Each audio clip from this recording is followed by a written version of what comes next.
कलाम साहबले भन्ने गर्थे, सपना त्यो होइन जुन निन्द्रामा देख्छौ, सपना त त्यो हुन्छ जुन निन्द्रामा आउन दिँदैन।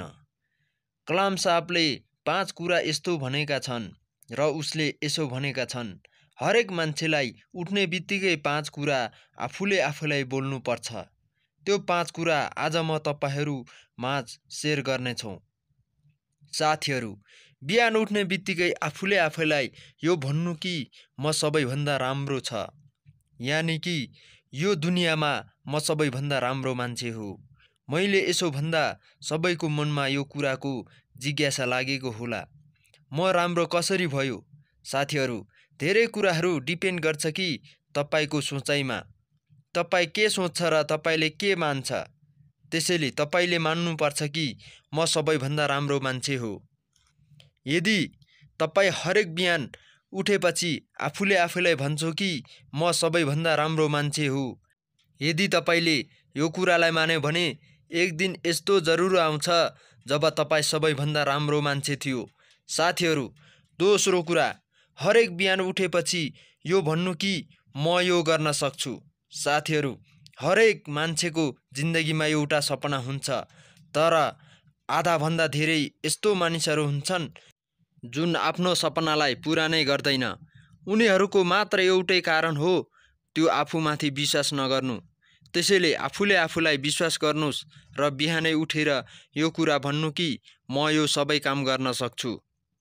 तेस्रो कुरा, हरेक बिहान उठेर यो भन्नु कि हे भगवान, सधैँ मेरो साथ दिनुहोस्। साथीहरू, हरेक मान्छेलाई जब दुःख हुन्छ उसको मुखबाट मात्र एउटै कुरा निस्किन्छ, यस्तो मसँग किन हुन्छ? भगवानले मलाई किन दुःख दिन्छ? साथीहरू, तपाईलाई के लाग्छ? के भगवानले तपाईसँग यस्तो नराम्रो काम गर्छ? भगवानले तपाईलाई जे पनि गर्छ राम्रोको लागि गर्छ। हुनसक्छ हाम्रो भलाइको लागि होइन, तर हाम्रो कारणले अरूको भलाइ जरुर हुन सक्छ। त्यसैले भगवानमाथि सधैँ विश्वास बनाइराख्नुस्। चौथो कुरा, जुन आफूले आफूलाई भन्नुस्, म एउटा विजेता हुँ।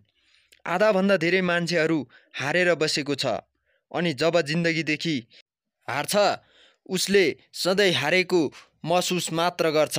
कहिले आफूले आफूलाई भन्दैन कि म एउटा विजेता हुँ। जब आफूले आफूलाई यो कुराको महसुस गर्छौ, त्यसपछि तपाईको एक्सन जुन हुन्छ एउटा विजेताको जस्तो हुन्छ। अब सुनौ लास्ट कुरा, यानि कि 5औं कुरा, यो दिन मेरो दिन हो। आजभन्दा अगाडि जसको पनि दिन थियो मलाई मतलब छैन, तर आजको दिन मेरो हो। यो दिनलाई म मेरो जिन्दगीको सबैभन्दा राम्रो दिन मान्छु। अब लागौ यसमा भएको 5औं कुराहरू। नम्बर 1, म सबैभन्दा राम्रो मान्छे हो। नम्बर 2, म यो गर्न सक्छु। नम्बर 3, भगवान सधैँ मेरो साथमा छ। नम्बर 4, म एउटा विजेता हुँ। नम्बर 5, आजको दिन मेरो हो। साथीहरू, यस्तै अरू पनि भिडियोहरू हेर्न चाहनुहुन्छ भने यस च्यानललाई सब्स्क्राइब गरेर घन्टी बजाउन नभुल्नुहोला। जय नेपाल।